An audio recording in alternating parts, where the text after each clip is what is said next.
If you're on God's side, there ought to be some indication that you're on God's side.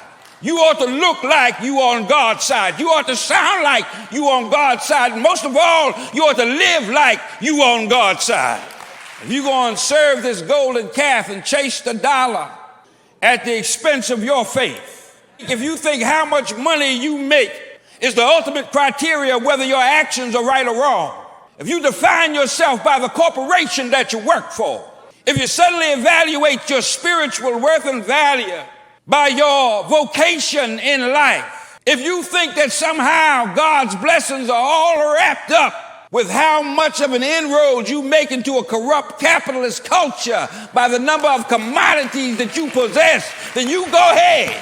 But the God I serve said a man cannot be measured by the abundance of his possessions. The God I serve